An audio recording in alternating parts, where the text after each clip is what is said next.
সালামু আলাইকুম। ট্রুকলারে অনেক সময় আমাদের নাম এমনভাবে সেভ করা থাকে যেটি খুব বিরক্তির কারণ হয়ে যায়। সেই নামগুলো কিভাবে ডিলিট করা যায় এবং আপনি আপনার মোবাইল নাম্বারটি ট্রুকলার থেকে কিভাবে আনলিস্ট করবেন সেই প্রসেসটি আজকে দেখাবো। চলুন দেখি। আমরা ট্রুকলার অ্যাপস ওপেন করব। তারপর সেখান থেকে থ্রি ডটে যাব। উপরে যে থ্রি ডট ডান পাশে থ্রি ডটে প্রবেশ করব। সেখান থেকে নিচে সেটিংসে যাওয়ার পরে সেখান থেকে প্রাইভেসি সেন্টারে যে নিচে স্ক্রল করে চলে আসতে হবে।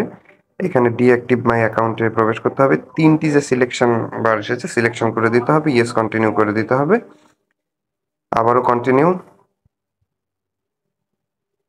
এখান থেকে যেকোনো একটা অপশন চুজ করে নেবেন, করে নিয়ে আবার কন্টিনিউ, ডিঅ্যাক্টিভ। বাস এখান থেকে ডিঅ্যাক্টিভ হয়ে গেল। এখন এখানে কাজ শেষ। ট্রুকলার থেকে আমাদেরকে বের হয়ে চলে আসতে হবে। তারপরে আমাদের ফোন থেকে ক্রোমে প্রবেশ করতে হবে। ক্রোমে যেয়ে লিখতে হবে ট্রুকলার আনলিস্ট। ট্রুকলার আনলিস্ট লিখলে একটি অপশন চলে আসবে এবং সেখানে আমাদেরকে প্রবেশ করতে হবে। এই যে ট্রুকলার আনলিস্ট ফোন নাম্বার, এখানে প্রবেশ করলাম, করে এখানে আই ওয়ান্ট টু আনলিস্ট এই অপশনটি চুজ করতে হবে। নিচে I know I want to unlist এই অপশন, এখানে মোবাইল নাম্বারটি দিয়ে দিতে হবে। মোবাইল নাম্বার দেওয়ার আগে অবশ্যই +88 দিতে হবে যদি বাংলাদেশি নাম্বার হয় সেক্ষেত্রে, এবং আই এম নট রোবট এই ভেরিফিকেশনটাকে ভেরিফিকেশন করে নিতে হবে। আমি ভেরিফিকেশন করে নিচ্ছি। অ্যাকসেপ্ট কুকিজ চাইলে করে নিতে পারেন।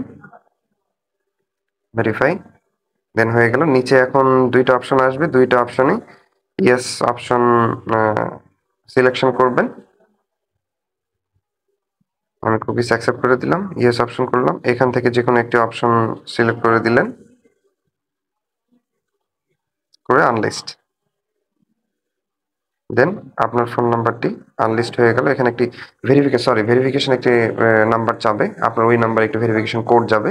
সেই ভেরিফিকেশন কোডটি এখানে দিতে হবে। তো আমার ফোনে অল্প কিছুক্ষণের মধ্যেই চলে আসবে। এই ভেরিফিকেশন কোড চলে এসেছে, এটা কপি করে আমি এখানে দিয়ে দিলাম। দেন আনলিস্ট। ওকে, আমার অ্যাকশন শেষ। এখন আমার এই নাম্বারটি অন্য কোনো আজেবাজে নাম্বারে সেভ থাকবে না। ধন্যবাদ সবাইকে, সবাই শেয়ার করবেন।